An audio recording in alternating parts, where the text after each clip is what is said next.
The secret to getting rich is not much of a secret at all. It is practical. That which one man knows can be taught to others. George S. Clason writes in his 1926 personal finance classic, The Richest Man in Babylon.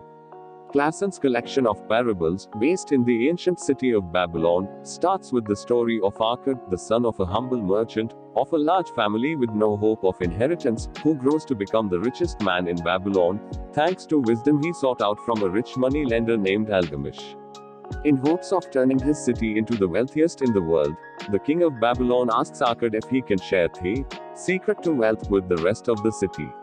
Akkad complies, and over the course of 7 days, teaches a class of 100 men what he calls the 7 cures for a lean purse. Number 1. Start thy purse to fattening.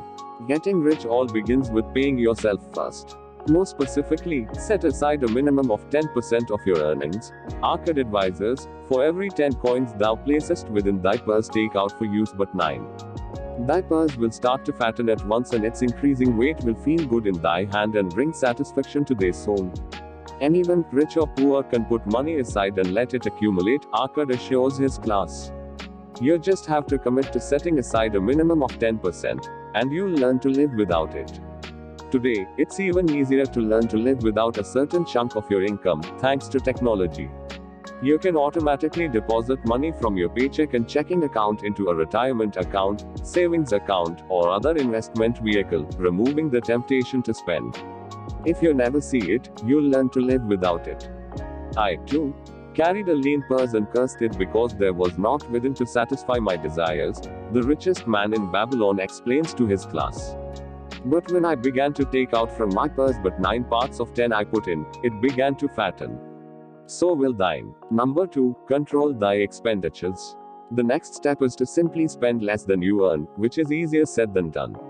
Our consumer-driven society makes it incredibly easy to overspend, and what's more, when income increases, people have a tendency to boost their spending. It's called lifestyle inflation. What each of us calls our necessary expenses will always grow to equal our incomes unless we protest to the contrary, Akkad explains. Confuse not the necessary expenses with thy desires. To control your expenses, you have to become a conscious spender and recognize where your money is going.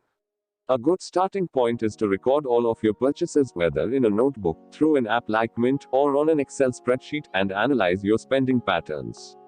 Study thoughtfully thy accustomed habits of living, Akkad says. Let thy motto be 100% of appreciated value demanded for each coin spent. Even if you're well on your way to accumulating a fortune, the habit of living below your means still applies. There are a surprising number of frugal billionaires who choose to save or give to charity, rather than drop their money on jets, yachts, and mansions. Number 3. Make thy gold multiply. Once you've made a habit out of controlling your expenses and setting aside at least 10% of your income, put that money to work.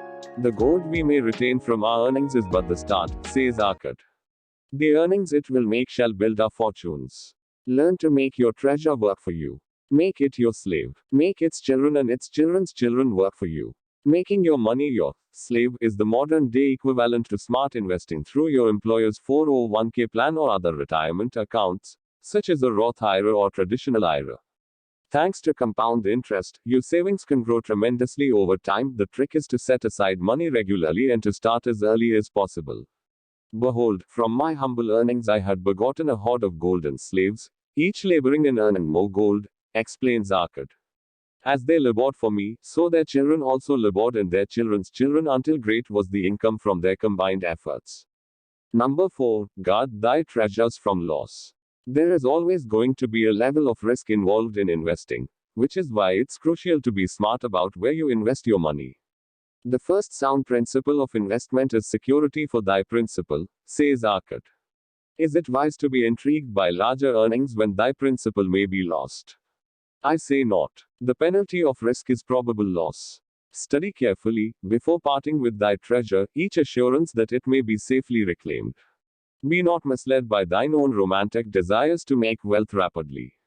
Investing is a long-term game, and the get-rich-quick mindset will only set you back. As legendary investor Worren Buffett likes to say, it's pretty easy to get well-to-do slowly. But it's not easy to get rich quick. It can be tricky to figure out the best way to invest your money, but you don't have to go at it alone. There are financial planners, wealth advisors, and robo-advisors to guide you. There is also an abundance of accessible information out there if you want to be a more hands-on investor.